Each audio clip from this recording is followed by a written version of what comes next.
आपका उस पूरी व्यवस्था में रहने का भी अनुभव है और उस व्यवस्था से बाहर नए युवाओं को उस व्यवस्था में शामिल कराने को लेकर किस तरह से तैयारी करानी है, इसका भी अनुभव है।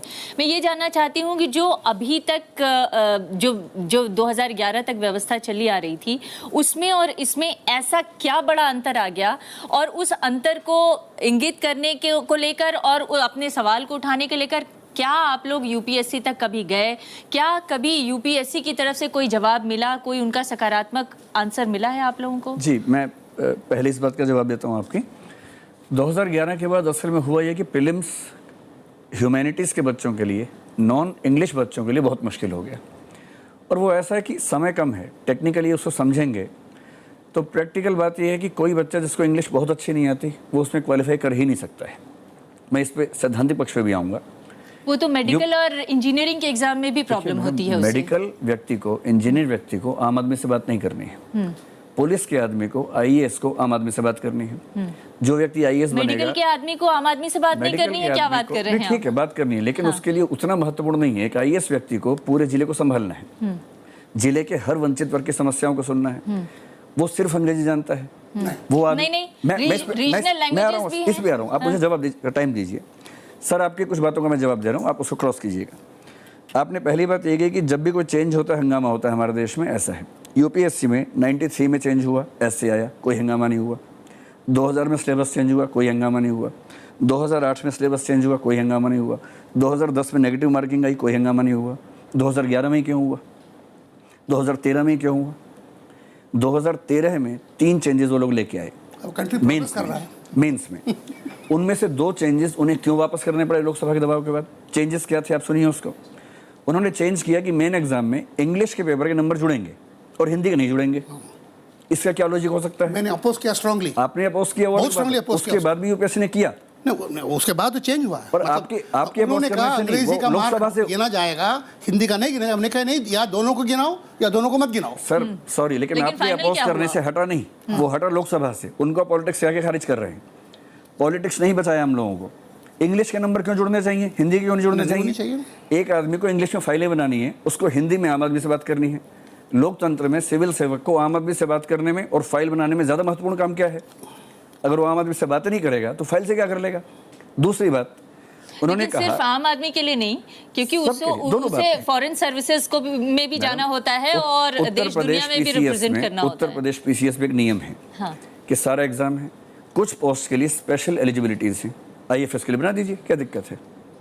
अच्छा, बना दीजिए कि आईएफएस जो लेंगे उनको इंग्लिश इतनी आनी चाहिए, हमें क्या दिक्कत है? और आईएफएस बन के वो क्या करेंगे? फ्रांस में जाएंगे, फ्रेंच बोलनी पड़ेगी, वहाँ इंग्लिश का काम आएगी।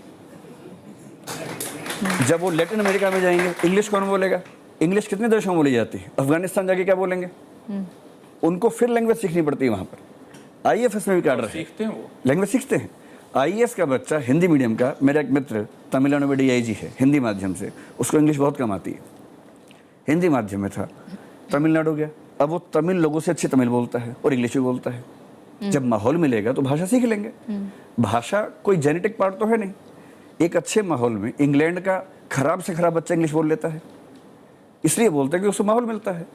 इन बच्चों को माहौल मिलेगा, सिखाएंगे। जब आप मसूरी में कार्डर लैंग्वेज सिखा सकते हैं तो थोड़ा सा इंग्लिश में ट्रेन क्यों नहीं कर सकते उसको? दूसरी बात, सर ने कहा कि गांव के बच्चे हमेशा आते हैं, इन्होंने ट्रेनिंग में देखा है। मैं आपको निगवेकर समिति की रिपोर्ट बता रहा हूँ, यूपीएससी की समिति है, उस समिति की स्टेटमेंट देखिए क्या है।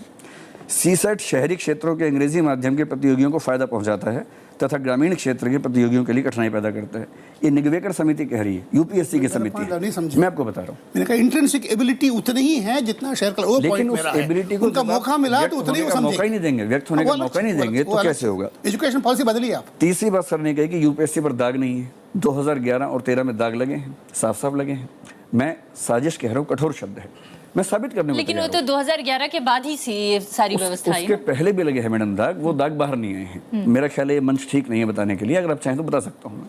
दाग पहले भी लगे हैं, करप्शन के भी लगे हैं। आप कहें तो बताऊँ, यूपीएससी के मेंबर में नाम नहीं लूँगा, आप चेक कर लीजिए। 2005 में उनको करप्शन की वजह से हटाया गया क्योंकि महाराष्ट्र सिविल सेवा आयोग के वो अध्यक्ष थे, वहाँ का करप्शन का केस आया, उसके बाद रातों रात यूपीएससी से हटाया गया उनको। आप चेक कर लीजिए इस तथ्य को, 2005 की बात है जी। और यूपीएससी ने इस चीज़ को चुपचाप किया, छिपा के किया, बताया नहीं किसी को। यूपीएससी के खिलाफ कितने केसेस हैं, मेरे पास कुछ लेकिन केसेस यहाँ पर भी हम रखे इस हैं। समय यूपीएससी की नहीं, हम उस परीक्षा क्योंकि उन्होंने पद्धति की कहा- बात कर रहे हैं। उन्होंने हाँ। कहा कि ऐसी संस्था डिवाइन इंस्टीट्यूशन है कि उस पर कोई दाग नहीं है। वो डिवाइन इंस्टीट्यूशन नहीं है, डिवाइन नहीं है। वो हिंदी और भारतीय भाषाओं के Divine कोई है साथ नहीं। सुनियोजित तरीके से गलत कर रहे हैं। मैं आपको एक और तथ्य देता हूँ। आपने कहा कि 10वीं क्लास के लेवल का पूछते हैं, ठीक है। भारतीय प्रशासनिक सेवा में किसी व्यक्ति को अंग्रेजी आनी चाहिए, इसमें हमें कोई आपत्ति नहीं। अंग्रेजी से किसी को दिक्कत नहीं। दिक्कत अंग्रेजी को फायदा पहुंचाने से।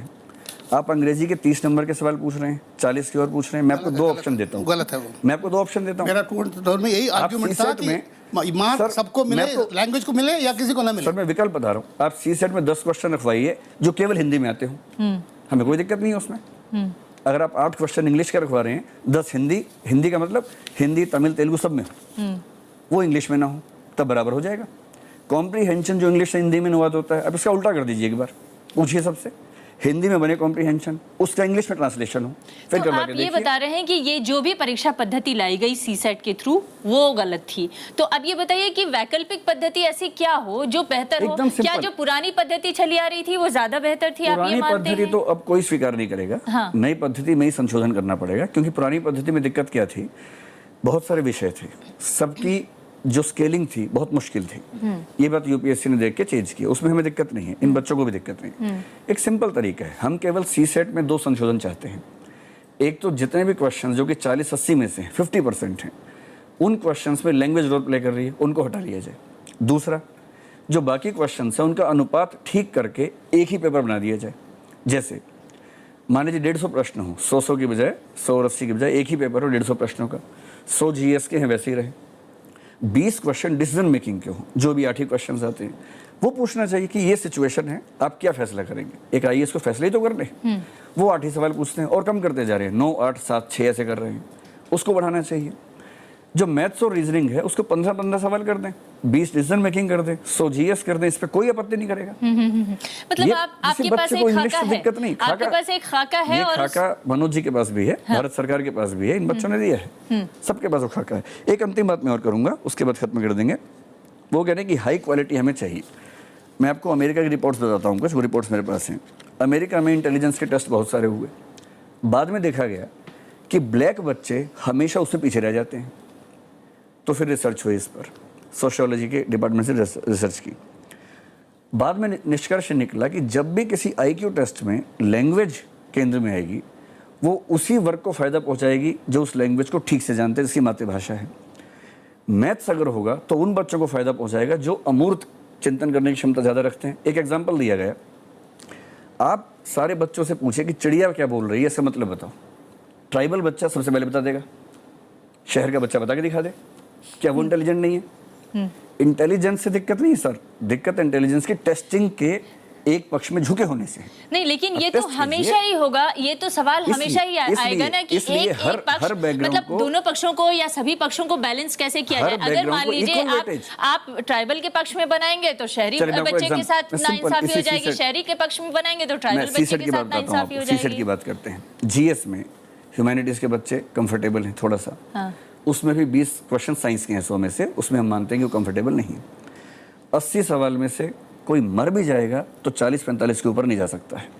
सी सेट में मेरा एक कज़न जिसने एक दिन भी पढ़ाई नहीं की, आईआईटी का बच्चा वो है, उसकी इंग्लिश बहुत अच्छी है, भारत से बाहर रहता है आजकल, एक दिन भी पढ़ाई नहीं की, 80 में से 79 सवाल ठीक हैं उसके, और वो 2.5 नंबर के हैं, जीएस के 2 नंबर के हैं। इतनी मेहनत करके, अच्छा यूपीएससी ने क्या किया इस बार, जीएस में 200 में से 30 नंबर लाने जरूरी हैं और सी सेट में 200 में 70 लाने जरूरी हैं। क्यों, ऐसा क्यों? एलिजिबिलिटी फिक्स कर दी है कि सी सेट में 70 नहीं होंगे तो आप बाहर है, फिर कितना भी स्कोर आपका हो। जीएस में सिर्फ 30 चाहिए, यानी जिनके जीएस नहीं आती, जिनको केवल सी सेट में अच्छे हैं, वो क्वालिफाई कर लें, ये ना कर पाए। हमें दिक्कत इंग्लिश से नहीं है। एक वाक्य में और बोलूँ, सिर्फ एक वाक्य, दिक्कत इंग्लिश से किसी को नहीं।